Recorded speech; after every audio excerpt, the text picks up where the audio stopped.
शास्त्र कहते हैं कि पति परमेश्वर है। शास्त्र कहते हैं कि पति परमेश्वर का रूप है। पति जल मांगे आप जल दीजिए, पति दवाई मांगे आप दवाई दीजिए, पति बेग मांगे आप बेग दीजिए।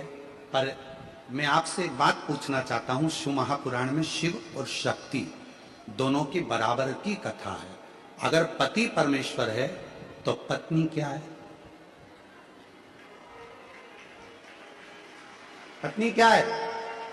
पत्नी भी तो परमेश्वरी है। बोलो जम के है कि नहीं है? अगर पति परमेश्वर है तो पत्नी भी परमेश्वरी है। पति का सिर दुखा तो धर्म पत्नी पानी देने को तैयार है।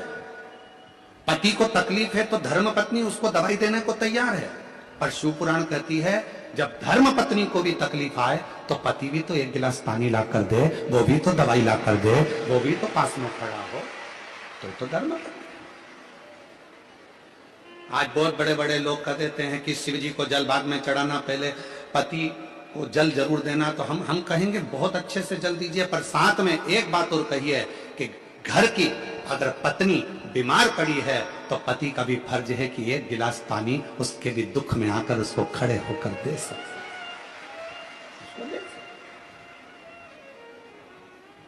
मेरी जितनी जीजियां बैठी हैं, कई लोग कहते हैं ये सियोर वाला महाराज हमेशा जीजियों का पक्ष लेता है। भाई हूं आपका, पक्ष में तो हमेशा रहूंगा, पक्ष में तो हमेशा रहूंगा।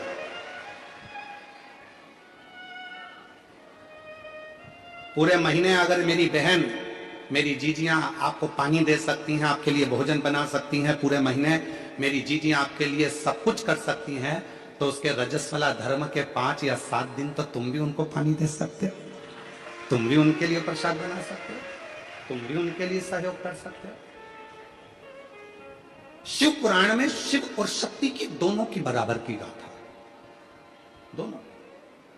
भृंगी की कथा आप लोगों ने सुनी है। भृंगी मुनि ने शंकर भगवान की परिक्रमा करी और शंकर भगवान की परिक्रमा करने में इतना शिव की भक्ति में इतना डूब गए थे कि पार्वती को अलग छोड़ दिया था और शिव की दोनों बीच में बैठे थे, तो दोनों के बीच में से भृंगी बाबा निकल गए। शिव जी को वो अच्छा नहीं लगा था, शंकर भगवान को वो श्रेष्ठ नहीं लगा। शिव जी ने पार्वती को उठाकर अपनी गोदी में बिठा लिया और दोनों एक हो गए। भृंगी को लगा कि अब तो मैं शंकर की परिक्रमा कैसे करूं, पार्वती और शिव दोनों साथ में बैठ गए।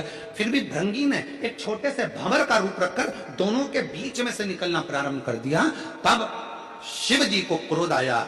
भगवान शंकर कुछ बोलते उससे पहले मां जगतजननी को लगा कि ये भृंगी तो शंकर का भक्त है, शिव का उपासक है, अगर शिव इसको श्राप देंगे तो अच्छी बात नहीं है। तो मां आद्यशक्ति स्वयं सामने आ गई और बुराई का पूरा ठीकरा मां आद्यशक्ति ने अपने ऊपर ले लिया और कह दिया, भृंगी सुन, एक मनुष्य के शरीर में हड्डी जितनी अस्थियां हैं ये उसके पिता की दी हुई होती है, और मनुष्य के शरीर में जितनी मांस है, रक्त है, पीप है, ये शरीर में जो रक्त है, मांस है, ये पीप है, ये सब उसकी मां का दिया हुआ होता है। और सुन भृंगी, आज तूने शंकर और शक्ति को, शिव और शक्ति में विभाजन उत्पन्न करा है, इसलिए मैं तुझे श्राप देती हूं कि तेरे शरीर में जो माता का दिया हुआ भाग है वो पूरा छिन्न हो जाए। अब हुआ क्या कि भृंगी पूरा की पूरा हड्डी का ढांचा बन गया, पूरा हड्डी का ढांचा। आप लोग देखना, शिव जी का फोटो देखो या शंकर भगवान की बारात का फोटो देखो या कोई वीडियो देखो, तो उसमें दिखेगा एक हड्डी कंकाल जैसा एक व्यक्ति चल रहा है, उसके 3 पांव हैं, उस भृंगी के 3 पांव हैं, उस संगी भृंगी के 3 चरण हैं, उस संगी भृंगी के 3 चरण। और वो संगी भृंगी के जो 3 चरण थे उस क्यों थे? क्योंकि शिव जी ने देख लिया था कि इसके 2 चरण से यह खड़ा नहीं रह पा रहा है, तो भगवान शंकर ने उसको 1 चरण और दे दिया था कि तू इन 3 चरण से अपने स्थान गंतव्य तक जा सकता। शिव महापुराण की कथा कहती है पति और पत्नी में कोई भेद नहीं होना चाहिए।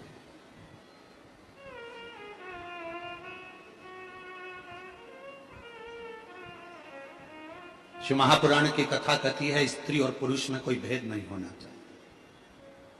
शिव महापुराण की कथा कहती है एक पति कहता है कि मैं ऑफिस से आया तू मुझे पानी ला कर दे, और मान लो वही पत्नी तुम्हारी भी नौकरी करती है, वो भी ऑफिस जाती है। मुंबई जैसे शहर में तो परिवार को चलाने के लिए पति पत्नी दोनों को जॉब करना पड़ता है। बोलो मेरी जीजियों, सही है कि गलत है? मुंबई जैसे शहर में अगर रह रहे हैं, कितना कितना खर्चा है जरा विचार करिए। लाइट का खर्चा, गैस की टंकी का खर्चा, फ्लैट का खर्चा, पानी का खर्चा, वॉचमैन का खर्चा, कितना खर्चा, गाड़ी का पेट्रोल डीजल का खर्चा, कितना खर्चा है मुंबई में। अगर छोटे गांव में, छोटे शहर में थोड़े में काम हो जाता है, तो मुंबई जैसे, दिल्ली जैसे, बेंगलोर जैसे, हैदराबाद जैसे बड़े शहर में थोड़े में काम नहीं होता। यहाँ तो जितने घर के सदस्य होते हैं सबको मेहनत करना पड़ती है। यहाँ घर में जितने सदस्य हैं सबको काम करना पड़ता है, तब जाकर घर चल पाता है। दुनिया के लोग कह जरूर देते हैं मुंबई रहते हो, दुनिया के लोग कह देते हैं बेंगलोर सर्विस कर रहे हो, तुम्हारा लड़का मुंबई में सर्विस कर रहा है, तुम्हारा लड़का पूना में सर्विस कर रहा है, तुम्हारा लड़का बेंगलोर में सर्विस कर रहा है। पर वो बेंगलोर में सर्विस करने वाला, मुंबई में सर्विस करने वाला, हैदराबाद में सर्विस करने वाला, उस पुणे में सर्विस करने वाले उस लड़के से तो पूछो कि उसको अगर 50,000 रुपए महीना भी मिलता है, 60,000 रुपए महीना भी मिलता है, तो उससे पूछो कि उसका कितना रुपया बच पाता होगा।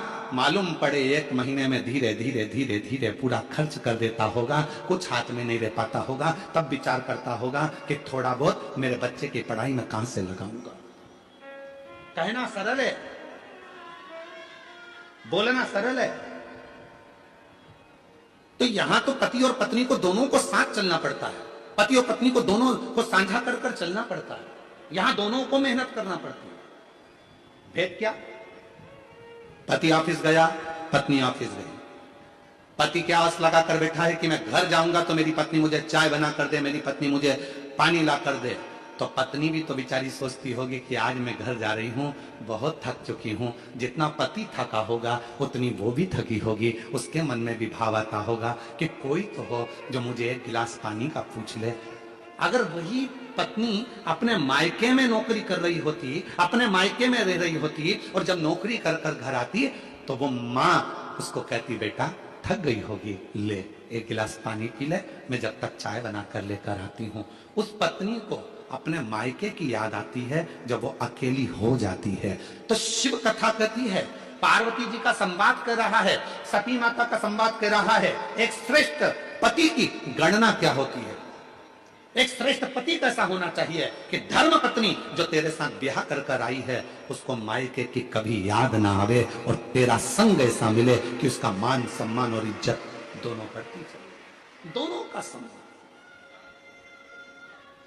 एक लाइन आप लोगों ने सुनी होगी, आप तो फिल्मी दुनिया के लोग हो, मुंबई जैसे शहर में रहते हो, गाने तो आप गुनगुनाते रहते हो। तो एक गाना और आपके जीवन में गुनगुना रहे होगा आपने, मायके की कभी ना याद आए, ससुराल में इतना। आता है आप लोगों को? आता है? जरा बोलो तो, जरा बोलो। मायके ससुराल में इतना, बाबा की दुआएं लेती जा, जा तुझको सुखी संसार मिले। बाबा की दुआएं लेती जा, जा तुझको सुखी संसार मिले। मायके की कभी ना याद आए, मायके की कभी ना याद आए, ससुराल में इतना प्यार मिले। ये कितनी पवित्र कथा, कितना पवित्र भाव। कब मायके की याद नहीं आएगी? लड़की को ससुराल जाने के बाद मायके की याद कब नहीं आती? जब उसका पति उसका आदर करता है, जब उसके परिवार वाले उसका सम्मान करते हैं। और हम कहेंगे, पत्नी से भी निवेदन करेंगे और पति से भी निवेदन करेंगे, याद रखना, पति आपका आदर करे, आपके ससुराल आपके परिवार वालों का आदर करे, तो आपको भी उसके परिवार वालों का आदर सम्मान दोनों को बरकरार है, दोनों को।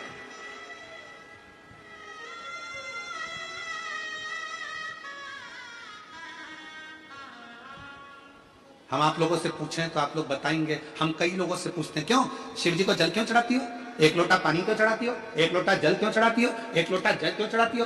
तुम्हारा पति मना करता है जल चढ़ाने के लिए, मत जा। कई बार पति कह देता है क्यों जा रही है भीड़ में, क्यों जाती हो, क्यों एक लोटा जल चढ़ाती हो। मेरी जितनी जीजियां बैठी हैं, इनके दिल की बात कहूं तो छोटी बात नहीं होगी। इन माताओं से जाकर कोई पूछे कि एक स्त्री, एक नारी, एक बेटी शंकर को जल क्यों चढ़ाती है, अपने लिए नहीं, जल चढ़ाऊंगी मेरा पति अच्छा रहे, उसका स्वास्थ्य अच्छा रहे, उसकी तरक्की हो जाए, उसकी नौकरी हो जाए। पत्नी जल चढ़ाती है अपने पति के लिए, एक माँ जल चढ़ाती है अपने बेटे के लिए, मेरे बेटे के यहाँ संतान नहीं है, बाबा उसको औलाद हो जाए, बाबा मेरे बेटे की जॉब नहीं है, उसकी जॉब लग जाए, बाबा मेरी बेटी की यहाँ तकलीफ है, बाबा उस बेटी का दुख मिट जाए। एक माँ जल चढ़ाती है अपने बच्चे के लिए, अपने बेटे के लिए, अपनी बेटी के लिए। एक पत्नी जल चढ़ाती है अपने पति के लिए। एक दादी जल चढ़ाती है अपने नाती पोते पंती बेटा बहू सब के लिए। जरा विचार करिए, एक स्त्री केवल एक ऐसी होती है, करवा चौथ का व्रत भी करती है तो पति के लिए, तीज का व्रत करती है अखंड सौभाग्य पति के लिए, संतान सप्तमी का व्रत करती है अपनी औलाद के लिए। कोई सा व्रत एक नारी का ऐसा नहीं है जो नारी खुद के लिए करती हो। जितने व्रत हैं सारे दूसरे के लिए हैं, तो भारत की नारी है, वो भारत की नारी है जो अपने लिए कम जीती है और जगत के लिए ज्यादा जीती है, अपने परिवार के लिए ज्यादा जीती है, अपने कुटुंब के लिए ज्यादा जीती है। वो भारत की नारी है।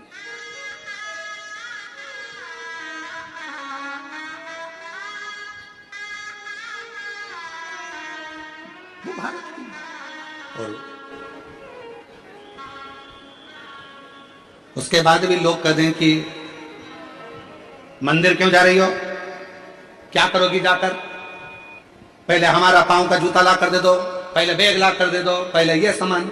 वो कह रही है मैं सब ला कर दूंगी, पर पहले शंकर को एक लोटा जल इसलिए चढ़ा रही हूं, तुम ऑफिस के लिए यहां से निकल कर जाओ तो खुश होकर जाओ, और वापिस आओ तो खूब आनंद के साथ आओ, इसलिए एक लोटा जल चढ़ा। पर कौन समझाए। बुद्धि में जब अहंकार भर जाता है, बुद्धि में जब अहम आ जाता है, बुद्धि में जब बहुत ज्ञान का अभिमान आ जाता है, तो व्यक्ति हर कुछ बोलने लगता है, उसकी शुद्धता नहीं है।